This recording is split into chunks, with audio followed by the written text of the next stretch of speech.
12 এর আগে মাইনাস, 4 এর আগে মাইনাস, দুইটা মাইনাস মানে যোগ, 12 আর 4 16। আর আগেই বলেছি দুইটা মাইনাস হোক আর 10টা মাইনাস হোক, যদি সবগুলো মাইনাস যোগ হয় তাহলে সবসময় মাইনাস চিহ্ন দিতে হবে। আর লজিক আরেকটা আছে, সেটি হচ্ছে বড় সংখ্যার আগে যে চিহ্ন সেই চিহ্ন দিতে হবে। এখানে একটা মাইনাস চিহ্ন, একটা প্লাস চিহ্ন, একটা মাইনাস এবং একটা প্লাস, মানে বিয়োগ করব।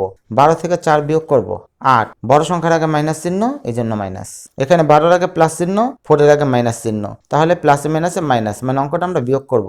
12 থেকে 4 বিয়োগ করলে 8, 12 আগে কোনো চিহ্ন নাই, প্লাস চিহ্ন, 12 বড় সংখ্যা, এই কারণে এখানে প্লাস চিহ্ন হবে। প্লাস চিহ্ন বাম দিকে দিলেও চলে, না দিলেও চলে। আর এখানে যেহেতু কোনো মাইনাস চিহ্ন নাই, তার মানে অঙ্কটা সম্পূর্ণ যোগ, 12 আর 4 যোগ করলে 16। এখন যদি এই অঙ্কটি করতে হয় তাহলে কিভাবে করবে? প্রথমে খেয়াল করবে কোনগুলো যোগ চিহ্ন আছে। খেয়াল করে দেখো প্রথম সংখ্যা 4, এর বাম দিকে কোনো চিহ্ন নেই, তাহলে এটা যোগ চিহ্ন, এটার উপরে যোগ চিহ্ন দিয়ে বুঝিয়ে দিলাম। আর আছে দেখো 2 এর বাম দিকে, সবসময় বাম দিকের চিহ্নগুলো দেখবে। 2 এর বাম দিকে প্লাস, মানে 2 এখানে প্লাস। এরপরে 8 এর বাম দিকে প্লাস চিহ্ন আছে, তাহলে 8 এখানে প্লাস। তাহলে যেগুলো প্লাস আছে এগুলো যোগ করে ফেলবে। 4 আর 2 6, 6 আর 8 14, এই 14 আগে লিখবে। তাহলে বাকিগুলো মাইনাস, দেখো 5 এর আগে মাইনাস, 7 এর আগে মাইনাস, 6 এর আগে মাইনাস এবং 9 এর আগে মাইনাস।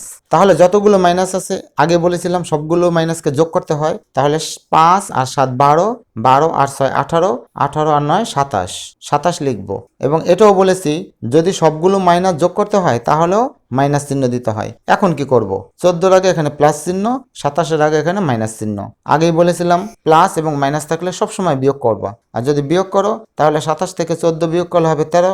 এবং বড় সংখ্যা দেখো 27, এর আগে মাইনাস চিহ্ন, ছোট সংখ্যা 14, এর আগে প্লাস চিহ্ন, এই কারণে এখানে মাইনাস চিহ্ন বসবে বড় সংখ্যা বলে।